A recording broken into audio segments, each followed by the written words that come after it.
Okay, this is going to be my review of Money in the Bank 2013 live from Philadelphia at the Wells Fargo Center. It was a very, very good show. I think everyone expected it to be a good show. WWE always kind of goes all, even though Money in the Bank is kind of that pay-per-view leading up to SummerSlam, which is pretty much what everything's building up to. Money in the Bank always delivers as one of the shows that everyone looks forward to because you have six to seven guys who are all kind of facing for that opportunity to be champion, and the opener kind of just kicked the show off on such a high note. You had Cody Rhodes putting on the performance of a lifetime. I never would have thought in a million years that Cody Rhodes would put on the performance that he did and get over the severity that he did.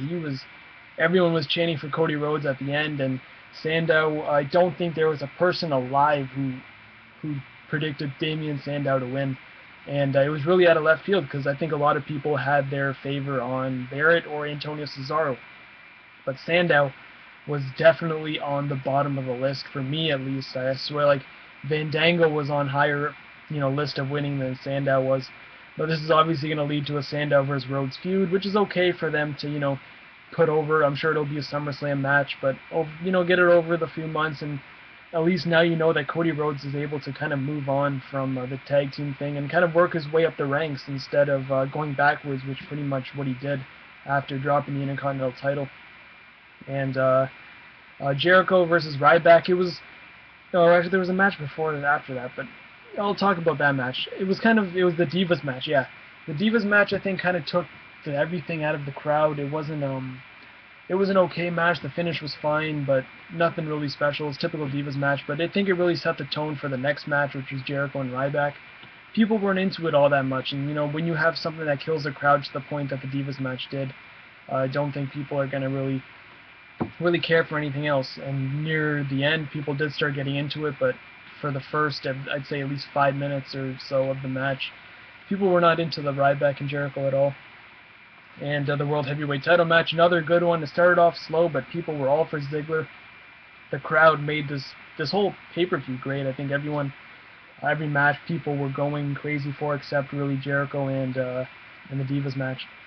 But the world title match was great. Everyone wanted Ziggler to win. There was drama in that match where you thought Ziggler was going to lose and he kicked out, and vice versa with Del Rio. It was great. I really enjoyed that match. The WWE title match, you want to talk about a story being told with Henry and Cena.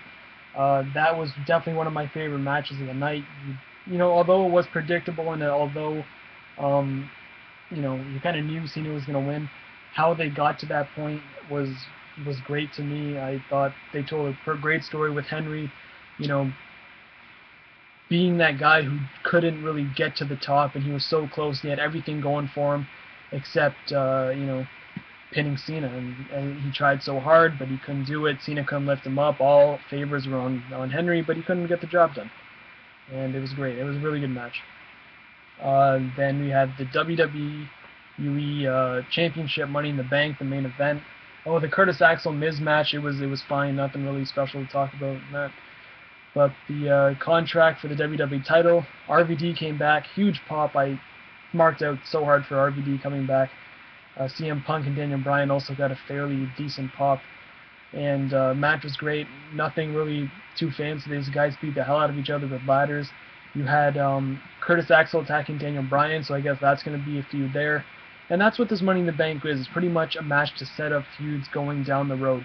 You're going to have a Daniel Bryan Curtis Axel feud. Now you have Paul Heyman turning on CM Punk. You have RVD coming back, and I'm sure he's going to feud with one of the guys in that match. And then you have Randy Orton, who won the Money in the Bank ladder match, and him versus Cena. Although I'm not all keen about it, it's whatever. It was fine, but I think the big story coming out of this is CM Punk and Paul Heyman, now with Brock Lesnar kind of getting in the picture leading up to SummerSlam. It's going to be good. It's going to be a good 5 weeks leading up to SummerSlam. I don't know what Cena's. I hope Cena doesn't face Orton and cash in. I was really hoping for a Daniel Bryan and Cena match at SummerSlam, but it's looking like Randy Orton might cash in. But who knows? Maybe he'll hold on to it for 364 days. But anyways, that's the review for Money in the Bank. It was a really good show. I'd recommend anyone who hasn't seen it to find a way to check it out. And see you guys in the next video.